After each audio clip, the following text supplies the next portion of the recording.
किसी ने क्या खूब कहा है, भूतकाल से सीखते हुए वर्तमान में जिए और भविष्य की आशा करना ही शिक्षा है।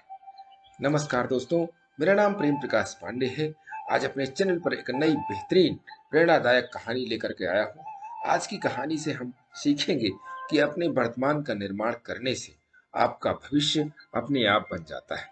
तो चलिए, चैनल को सब्सक्राइब नहीं किया है तो सब्सक्राइब कर लीजिए और सुनते हैं आज की कहानी, जिसका शीर्षक है वर्तमान का निर्माण। एक निर्धन विद्वान व्यक्ति चलते चलते पड़ोसी राज्य में पहुंचा। संयोग से उस दिन वहां हस्त प्रतिबंधन समारोह था, जिसमें एक हाथी के सूंड में माला लेकर नगर में घुमाया जाता था। वह जिसके गले में माला डाल देता था, उसे 5 वर्ष के लिए वहां का राजा बना दिया जाता था। वह व्यक्ति भी समारोह देखने लगा। हाथी ने उसके ही गले में माला डाल दी। सभी ने जय जयकार करते हुए उसे 5 वर्ष के लिए वहां का राजा घोषित कर दिया। राजपुरोहित ने उसका राजतिलक किया और वहां के नियम बताते हुए वहां के आपको केवल 5 वर्ष के लिए राजा बनाया जा रहा है। 5 वर्ष पूर्ण होते ही आपको मगरमच्छों व घड़ियालों से युक्त नदी में छोड़ दिया जाएगा। यदि आप में ताकत होगी तो आप उनका मुकाबला करके नदी के पार वाले गांव में पहुंच सकते हो। आपको वापस इस नगर में आने की नहीं दिया जाएगा। वह निर्धन विद्वान व्यक्ति तो सिहर गया, पर उसने सोचा कि अभी तो 5 वर्ष का समय है, कोई उपाय तो निकल ही जाएगा। उसने 5 वर्ष तक विद्वतापूर्ण राज्य किया। राज्य की संचालन प्रक्रिया को पूरे मनोयोग से निभाया और इस प्रक्रिया प्रकार केवल राज्य पर ही नहीं, लोगों के दिलों पर भी राज्य करने लगा। जनता ने ऐसा प्रजावत्सल राजा कभी नहीं देखा था। 5 वर्ष पूर्ण हुए। नियमानुसार राजा को फिर से हाथी पर बैठाकर जुलूस निकाला गया। लोगों की आंखों से आंसुओं की झड़ी लग गई। नदी के तट पर पहुंचकर राजा हाथी से उतरा।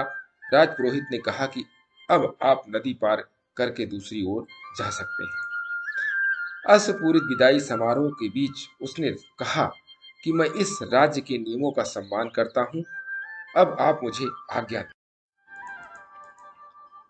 जैसे ही राजा ने नदी की ओर कदम बढ़ाए, लोगों ने अपनी सजल आंखों को ऊपर उठाया। जानते हो वहां ऐसा क्या था जिसे देखकर वे लोग खुशी से नाचने लगे?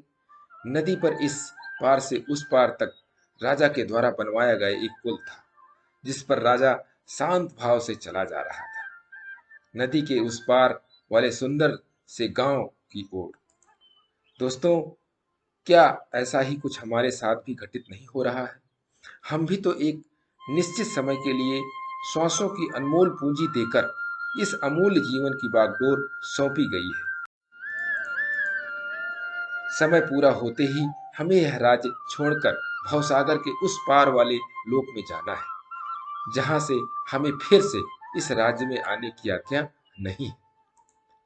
यदि हमने भी धर्म और अच्छे कर्म का पुल नहीं बनाया, तो हमें भी मगरमच्छों व घड़ियालों से युक्त नरकों में डाल दिया जाएगा और हम उनका आहार बन जाएंगे। और अगर हम शांत भाव से भवसागर के उस पार वाले लोक में जाना चाहते हैं, तो अभी से वह पुल बनाने की शुरुआत कर देनी चाहिए,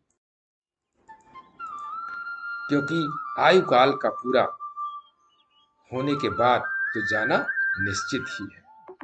दोस्तों, इस छोटी सी कहानी से हमें सीख मिलती है कि जीवन बहुत छोटा है। ये जो सांसें मिली हैं, यह भगवान ने हमें दिया है। इन सांसों के चलते रहते रहते आपको अच्छे कर्म करते रहना है। अपने वर्तमान में भविष्य का निर्माण करते रहना है। अच्छे कर्म करते रहिए और प्रतिदिन सुबह 5:30 बजे एक नई कहानी, एक नई उमंग से दिन की शुरुआत करें। तब तक के लिए छोटों से मिले प्यार और बड़ों से मिले आशीर्वाद और भगवान के सहारे के साथ यही कहेंगे कि काम तो सभी करते हैं, पर काम करो कुछ ऐसा कि उदाहरण बन जाए। ये छोटी सी स्टोरी आपको अच्छी लगी तो लाइक कीजिए, शेयर कीजिए अपने मित्रों में भी, और कमेंट्स जरूर करिए। और चैनल को अभी तक सब्सक्राइब नहीं किया है तो सब्सक्राइब कर लीजिए। और आपको प्रत्येक सुबह 5:30 बजे मोटिवेशनल स्टोरी मिलती रहे, इसके लिए प्रेस बेल आइकन।